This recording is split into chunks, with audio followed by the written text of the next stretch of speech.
My name's Ava, and if you had told me a couple of years ago that I'd be where I am now, I'd have laughed you out of the room. Back then, I was all about chasing stories, living off caffeine, and making my mark in the world of journalism. PR was just a blip on my radar, something I thought I'd never touch. Life's funny that way, huh? This story really kicks off on what I thought was just another Tuesday.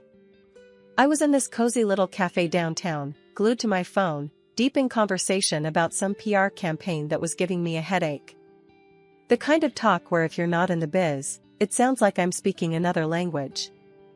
Yeah, I get it. But if we pivot the narrative towards a more grassroots approach, we can totally bypass the traditional media gatekeepers. I remember saying, probably a bit louder than necessary. I've always had a voice that carries. And there's this guy, sitting all by himself at the next table. Couldn't have been more than 30, dressed casual, but neat. He's got this look on his face like he's trying to solve a puzzle, but missing half the pieces. I wrap up the call, let out a long sigh, and that's when I notice him staring. Not in a creepy way, more bewildered than anything. What? Never heard a woman talk shop before? I shot at him, half annoyed, half amused. He just blinks, then breaks into this easy, disarming grin. Actually, I was trying to figure out what language you were speaking. Sounded like English, but I couldn't make head or tail of it. I couldn't help but laugh. It's called PR speak. It's English, but for masochists who like their jobs a little too much. He chuckles, slides his chair a bit closer. Ethan, he introduces himself, offering a hand. Ava, I reply, shaking his hand. His grip's firm, honest. So, Ava, you always talk about work like it's some kind of secret society, he teases, taking a sip of his coffee. Only when it scares the normals away. I quip back. We both laugh, and just like that, the ice isn't just broken, it's shattered. Ethan's got a way of making you feel like you're the only two people in the room. He listens like the words you're saying are the most important thing in the world. We talked about everything and nothing, work, music, the latest series binge. It was easy, comfortable. Before I knew it, hours had passed.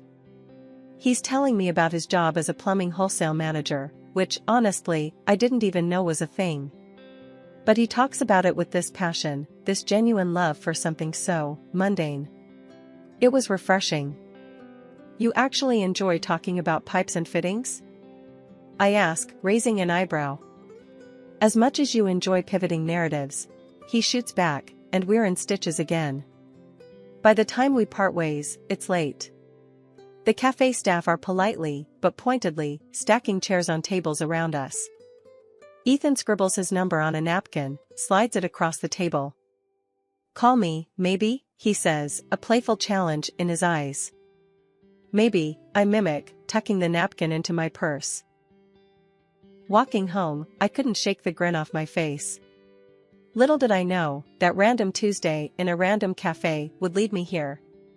Ethan and I, we clicked. It wasn't just attraction, it was like finding a piece of yourself you didn't know was missing. Fast forward a bit, and Ethan and I are knee-deep in what can only be described as the chaos of wedding planning.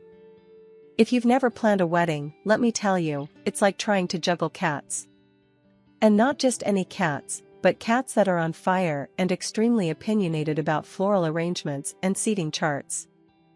I don't get it, Ethan said one evening, scratching his head as we looked over our ever-growing guest list. I thought you'd be all about having a big blowout wedding. You know, the kind where you need to hire a second city just to fit all the guests. I laughed, tossing another crumpled-up version of the guest list into the bin. Nah, that's not me. I've always dreamed of something small, you know? Just us, our families, and a handful of friends. I don't need a circus. Just, something real, something us. Ethan looked at me, a mix of surprise and admiration in his eyes. You're full of surprises, Ava. Alright, let's do it your way. But we're not skimping on the cake, deal? Deal, I agreed, and just like that, our modest wedding plans were in motion. The day itself was a blur of laughter, happy tears, and way too much cake. Ethan was right about not skimping on that. Our families and a few close friends gathered in this quaint little venue we'd found. It was nothing fancy, but it was perfect for us. Ethan's mom, Sylvia, was there, of course. She was hard to read, always had been. But today, she seemed, well, if not exactly thrilled, at least not openly hostile to the whole affair. "You sure you don't want a bigger do, dear?" Sylvia asked me, as we were getting ready. Her tone was somewhere between concerned and condescending, a skill I reckon she'd perfected over the years. "Ethan and I are sure, Sylvia. We wanted it to be intimate, just the people who matter most to us," I replied, keeping my voice steady and friendly. Was all she said, but she left it at that. I considered it a win. The ceremony was short and sweet. Ethan looked so handsome I thought my heart might burst right out of my chest. And when he said his vows, promising to love and cherish me through all the craziness life might throw our way, I believed him. Not because they were fancy words, but because they were true, spoken from the heart. After the ceremony, during the reception, Ethan's uncle, a burly man who'd had a bit too much to drink, clapped a heavy hand on Ethan's shoulder and slurred, "You two, you're good together." Not like some of these fancy folks with their big weddings, and even bigger divorces. Ethan grinned. "Thanks, Uncle Joe. We think so too." And then there was dancing. I'm not much of a dancer, more of a flailer, really, but with Ethan, it didn't matter. We were clumsy and completely out of sync, but it was perfect because it was us. As the night wound down, Ethan pulled me close, his voice soft in my ear. "Best day of my life, Ava. I can't believe you're my wife." I rested my head on his shoulder, feeling the weight of the day start to lift. "Best day of mine too, Ethan. Here's to us and to doing things our way." After the wedding buzz settled down, Ethan and I got hit by a serious case of nest building. We were on the hunt for our perfect starter home, something cozy but with enough room to grow into. The weekends were spent scrolling through listings and hitting open houses. It was exciting but, damn, was it exhausting. One lazy Sunday afternoon, as we were knee-deep in house listings and mortgage calculators, Sylvia dropped by. She had this knack for popping up unannounced, like a sitcom neighbor without the laugh track. "Whatcha doing?" she asked, peering over our shoulders at the laptop screen, her tone casual, but eyes sharp. "House hunting," Ethan replied, not looking up. "We're thinking of buying." Sylvia perked up at that, her interest suddenly piqued. "Oh, buying, are we? Moving up in the world?" I shot Ethan a look, trying to gauge his reaction. He just shrugged, the universal husband signal for, "Let's not make a scene." We showed her some of the places we were considering. She had an opinion on everything, the location, the layout, even the color of the freaking curtains in the photos. Then, out of the blue, she dropped the bomb. "Since you two are doing so well, maybe you could help me out with something. My living room could use a facelift, a new couch, maybe a TV stand." Ethan and I exchanged looks. This was new territory. What do you mean?" I asked, trying to keep the skepticism out of my voice. Sylvia waved a hand, as if she was asking for something as simple as borrowing a cup of sugar. "Oh, you know, just a little financial help. It's not like you can't afford it." Ethan coughed, a clear sign he was uncomfortable. "Mom, that's not really." But Sylvia cut him off. "Ethan, darling, I've given you everything. The least you could do is help your old mother out." The room got tense. I could see Ethan wrestling with himself, the guilt Sylvia was laying on thick. "Okay, Mom. We'll see what we can do," he finally said, deflating like a balloon. I was floored. Just like that? We were going to dip into our house fund for Sylvia's living room makeover? After Sylvia left, with a smug little smile and a list of furniture stores, Ethan and I had it out. "Ethan, what the hell? Why'd you just roll over like that?" I was pacing, my hand slicing the air, for emphasis. He was on the couch, head in hands. Ava, it's my mom. What was I supposed to do? Say no? Yes. That's exactly what you were supposed to say. I shot back. We've been saving for months, and now we're supposed to just hand it over for her living room? Ethan stood up, his frustration matching mine. I know. It's just, she's my mom. It's complicated. Complicated doesn't even start to cover it, Ethan. We're talking about our future here. Not just some new furniture for your mom. The argument went back and forth, a tennis match of frustration and guilt. It was like a merry-go-round of frustration. We finally agreed that Ethan went too far by giving Sylvia access to our shared account, a decision we both regretted pretty quickly. But agreeing doesn't fix the feeling that our plans just took a major hit. That night, as we lay in bed, the air still thick between us, Ethan whispered, I'm sorry, Ava. We'll figure this out. Together. Yeah. I whispered back, not convinced, but wanting to believe. Together. After the whole living room saga, you'd think we'd get a breather. But nope, life had more in store for us, especially with Sylvia. This time, the battlefield was social media. Yeah, that's right. Facebook, Instagram, you name it. Sylvia suddenly became tech-savvy and found a new way to stir the pot. One evening, I'm scrolling through my feed, and I see a notification pop up. Sylvia commented on one of my posts. A picture from a work event, me in front of this big crowd, mic in hand, doing my PR thing.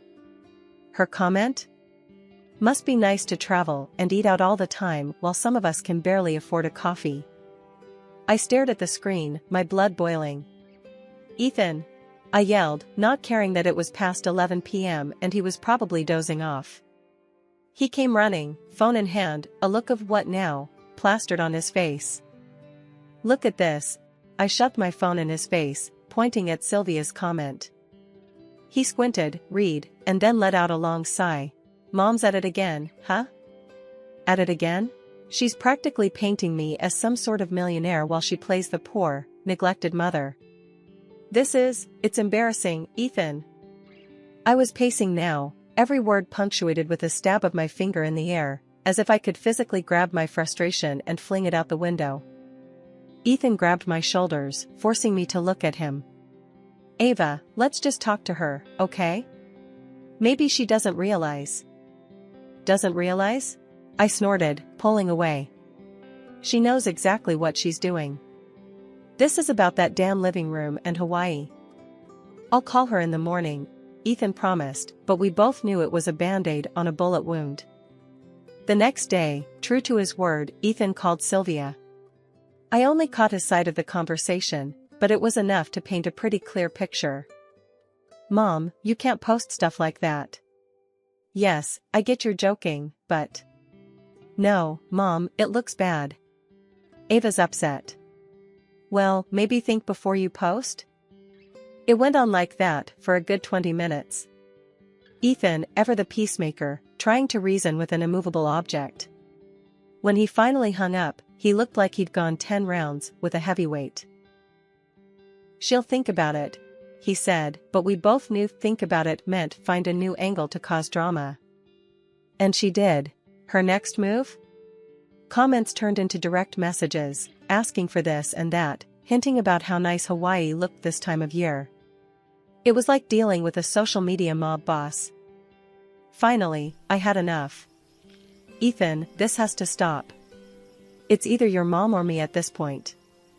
We were in the kitchen, a half-eaten pizza between us, the epitome of domestic bliss if it weren't for the looming mother-in-law-shaped cloud over our heads. Ethan, ever the diplomat, sighed. Okay, I'll sort it. For real this time. But here's the kicker. Despite our grand plans of cutting off Sylvia's financial lifeline and blocking her online, we caved. Yeah, you heard me. We paid for Sylvia's damn trip to Hawaii. Why? Maybe it was guilt, maybe it was exhaustion, or maybe we just wanted a moment's peace. Whatever it was, it worked. Sylvia was over the moon, spending weeks packing and shopping for her tropical getaway as if she was fleeing the country. New clothes, new luggage, you name it. Ethan and I? We just went back to our lives, me to my work, him to his, both of us trying not to think about the dent in our savings. After Sylvia's trip from Hawaii, it felt like she had developed a taste for luxury, or at least, our money. It was like a switch had flipped. The ask started small, then got bigger and bolder. Ethan and I were her personal ATM, and she wasn't shy about making withdrawals. "Ethan, your mom's at it again," I grumbled one evening after dinner, waving my phone at him with the latest message from Sylvia, a thinly veiled request for a small loan for some new luxury she'd taken a fancy to. Ethan, bless him, looked like a man on the edge. "I know, Ava. I'll handle it," he sighed, scrubbing a hand down his face. "Handle it? How, Ethan?" "By saying, 'Please stop, Mom?' Because that's working out great so far," I snapped, frustration getting the better of me. He didn't respond right away, just stared at the table, jaw working. Finally, he looked up. "I'll talk to her. Seriously, this time. No more Mr. Nice Guy." And he did talk to her, or at least he tried. But Sylvia? She turned on the waterworks, painting herself as the victim, saying we didn't appreciate all she'd done for us. "I'll show you," she'd hissed through tears when Ethan stood his ground. At the time, we didn't know what she meant.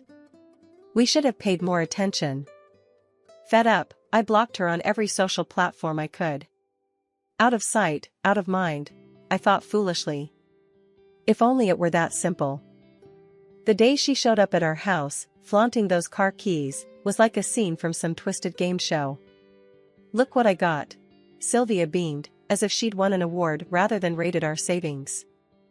Ethan and I exchanged a look of horror. "Mom, how? Where did you get the money for this?" Ethan's voice was a mix of disbelief and dawning realization. Sylvia didn't even have the decency to pretend. "Oh, Ethan gave me access to your savings. Needed a new ride," she said, as casual as if she was talking about borrowing a cup of sugar. "Our house fund? You used our house fund?" My voice was barely a whisper, shock freezing the anger into a solid lump in my chest. Ethan's face went from pale to ash. We both knew what this meant, but seeing the numbers confirmed on our online banking was a gut punch. $260,000 gone. Just like that. Our dreams, our future, reduced to a pittance of $15,000. The fallout was nuclear. Ethan was in shock, repeating, "I didn't think she'd actually do it," like a mantra. Me? I went from furious to outright livid. "She played us, Ethan. Played us like a cheap fiddle." "We have to do something," Ethan said, the fight finally sparking in him. This is theft." "Yeah, and it's war," I added, my mind racing through our options.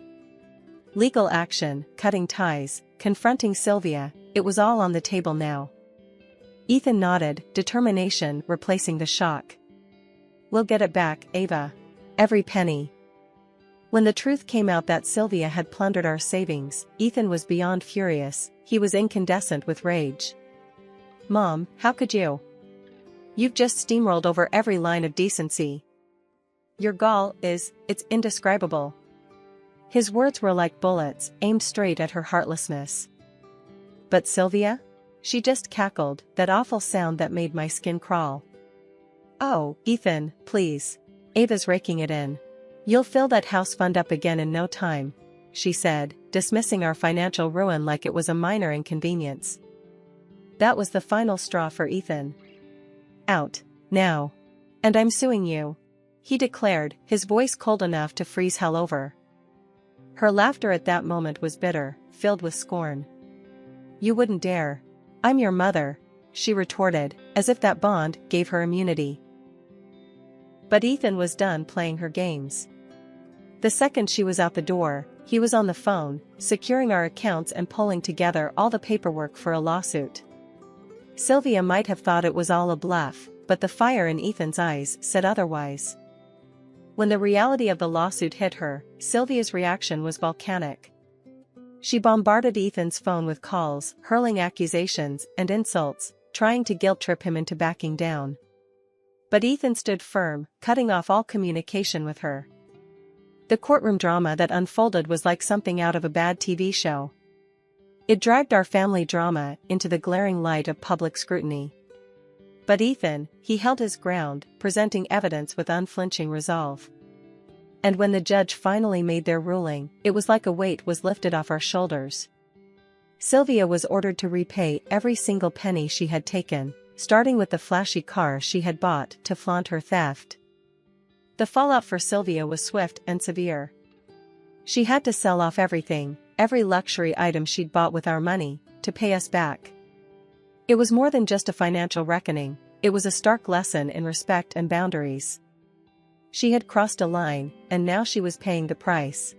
For Ethan and me, it was a slow process of picking up the pieces. Watching our account slowly recover was a bittersweet victory. It was a harsh reminder of the ordeal we'd been through, but it also brought a sense of closure. It felt like, finally, we might be able to move forward, to rebuild our dreams on our terms, without the shadow of Sylvia's greed looming over us. After the whole legal mess with Sylvia, Ethan and I finally got to buy our dream house. It was small but beautiful, exactly what we'd been hoping for. I remember walking through each room over and over, still half in disbelief. After everything, our dream was real. We had our home. We decided to throw a housewarming party, even though the place was pretty much a big, empty box. No furniture, nothing. But that didn't stop us. Our friends came over, and we just embraced the emptiness. Sat on the floor, spread out some snacks and drinks, and had ourselves an Oriental-style housewarming. It was different, kind of funny, but amazing. Laughing and sharing stories on the bare floor, it hit me how much we'd gone through to get here. This empty house wasn't just a space, it was a testament to our resilience, our fight for a future we wanted. Sure, it was unconventional, but it was ours. And in that moment, with our friends around us, it felt like the fullest, richest place in the world. "Hey, this might not be the fanciest housewarming," I said, looking around at our friends. "But it's definitely the most memorable." Ethan caught my eye and grinned. "Who needs furniture when you've got good company, right?" Through the grapevine, those chats over fences or quick exchanges in the grocery store, we heard about Sylvia's latest chapter. It turned out, the consequences of her actions ran deeper than just our drama. Banks and credit companies, tired of waiting, had come knocking. She was drowning in debt, the kind that swallows you whole. Eventually, she was forced to sell her house, the one she filled with all those ill-gotten gains, and move into a modest apartment on the city's outskirts. "Ethan, you hear about your mom?" I asked one evening, the news still fresh on my mind. He sighed, a deep, weary sound. "Yeah, I did. Can't say I'm surprised, but..." His voice trailed off, lost in the complex web of emotions that comes with family. Part of me hoped this would be a wake-up call for Sylvia, a harsh lesson in responsibility and consequence. Maybe now she'll learn, right? About managing money, thinking ahead? Ethan just shook his head, looking out the window. "I hope so. I really do. But people don't change overnight." In our little home, life bloomed in unexpected ways. Our biggest news wasn't about Sylvia or the past, it was about the future. I was pregnant. The realization hit us with a mix of joy, awe, and a tiny bit of fear. We were going to be parents. "I'm reading everything I can get my hands on," I told Ethan, my nightstand a testament to my newfound obsession with parenting books. "But you know what? The most important thing I want to teach our kid isn't in these books." He looked curious. "Oh yeah? What's that?" "Thrift. And not just saving money, but understanding its value, respecting it." I was determined. Our child would learn from our past, from Sylvia's mistakes and our own. Ethan wrapped an arm around me, his smile warm. "I think that's perfect. We'll teach them about hard work, saving, and spending wisely. They'll grow up knowing how to manage their money, unlike..." He didn't need to finish. We both knew who he meant. Our little house, once a dream delayed by betrayal and greed, was now a home filled with love and soon, the laughter of our child. It was a fresh start, a promise that we'd do better, be better. And as for Sylvia, we both hoped that this might be the beginning of her own new chapter, one where she found her way out of the financial chaos she'd created. Life in our new home was good. It was real. And every day, it reminded us of where we'd been and where we were determined to go, not just for us, but for our growing family.